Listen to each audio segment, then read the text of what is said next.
ನಮ್ಮ ಕನ್ನಡ ಚಿತ್ರರಂಗದ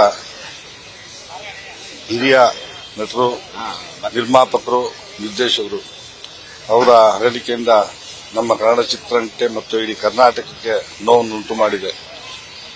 ನಿಜವಾಗ್ಲೂ ಬಹಳ ಬೇಸ ಆಗ್ತದೆ. ರಾಕೇಶ್ ಅಣ್ಣ ಇಷ್ಟು ಬೇಗ ಹೋಗ್ತಾರೆ ಅಂತ ಅಂದ್ಕೊಂಡಿರಲಿಲ್ಲ. ಯಾಕಂದ್ರೆ ಕಳೆದ ತಿಂಗಳು ಒಂದು 20-25 ಡೇಸ್ ಆಗಿರ್ಬೋದು, ನಾನು ಶಶಿಕುಮಾರ್ ಅವರು ಅವ್ರ ಮನೆಗೆ ಭೇಟಿ ಮಾಡಿ ಅವ್ರನ್ನ ಮಾತಾಡ್ಸ್ಕೊಂಬರೋಣ ಅಂತೇಳಿ ಹೋಗಿದ್ದು.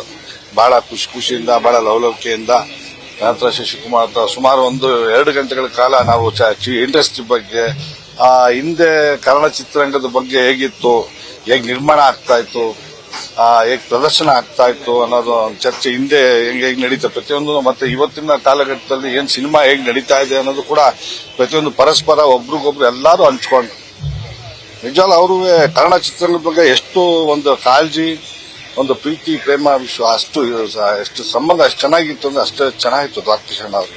ನಾನು ತುಂಬಾ ಪ್ಯಾಷನೇಟ್ ಪರ್ಸನ್. ಯಾಕಂದ್ರೆ ಅವರು ಈಗಿನ ಒಂದು ವಯಸ್ಸಲ್ಲೂ ಕೂಡ ಆ ಚಿತ್ರ ನಿರ್ಮಾಣ ಒಂದು ಆಸಕ್ತಿ, ಒಂದು ಪ್ರೀತಿ ಕಳ್ಕೊಂಡಿರಲಿಲ್ಲ. ಇವತ್ತು ಕೂಡ ಅವರು ಚಿತ್ರ ನಿರ್ಮಾಣ ಮಾಡಬೇಕಂತೇಳಿ ಬಹಳ ಆಸೆ ಪಡ್ತಾ ಇದ್ರು. ಮಾತ್ರ ಈ ಒಂದು ಹಿರಿಯ ವಯಸ್ಸಲ್ಲೂ ಕೂಡ ನಿಜವಲ್ಲ ಅವ್ರ ಕಂಡ್ರೆ ನಿಜವಲ್ಲ ಅವರೊಂದು ಎಲ್ಲಾ ನಿರ್ಮಾಪಕರಿಗೆ ಒಂದು ಸ್ಪಿರಿಟ್ ಅಂತಾನೆ ಹೇಳ್ಬೋದು. ನಿಜವಲ್ಲ, ಯಾಕಂದ್ರೆ ಒಂದು ಪ್ರತಿಯೊಬ್ಬ ನಿರ್ಮಾಪಕರು ದ್ವಾರಕೇಶ್ ಅವರು ಏನಾದ್ರು ಸಿಕ್ಬಿಟ್ರೆ ಖಂಡಿತವಾಗ್ಲೂ ಅವ್ರು ಯಾವತ್ತೂ ಆತ್ಮವಿಶ್ವಾಸ ಕಳ್ಕೊಳ್ಳಲ್ಲ. ಇನ್ನು ಹೆಚ್ಚಿನ ಎನರ್ಜೆಟಿಕ್ ಆಗಿ ಇನ್ನೊಬ್ಬ ನಿರ್ಮಾಪಕರು ಪ್ರೇರಣೆ ಆಗ್ತಾರೆ.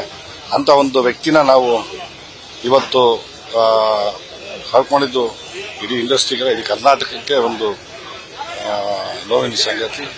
ಅವರ ಆತ್ಮಕ್ಕೆ ಶಾಂತಿ ಸಿಗಲಿ, ಮತ್ತೆ ಆ ಕುಟುಂಬಕ್ಕೆ ಭಗವಂತ ಹೆಚ್ಚಿನ ಶಕ್ತಿ ಕೊಟ್ಟು ಪ್ರತಿ ಯೋಗಿ ಮತ್ತೆ ಗಿರಿ ಎಲ್ಲರಿಗೂ ಪ್ರತಿಯೊಬ್ಬರಿಗೂ ಅವ್ರ ಮನೆ ಕುಟುಂಬಕ್ಕೆ ಒಂದು ಸಕಲ ರೀತಿಯಲ್ಲಿ ಒಂದು ಶಕ್ತಿಯನ್ನು ತುಂಬಲಿ ದೇವರು ಅಂತೇಳಿ ನಾನು ಪ್ರಾರ್ಥನೆ ಮಾಡ್ತೇನೆ. ನಮಸ್ಕಾರ. ನ್ಯೂಸ್ ಫಸ್ಟ್, ನಿರ್ಭೀತಿಯಿಂದ ನಿಮ್ಮ ಪರವಾಗಿ.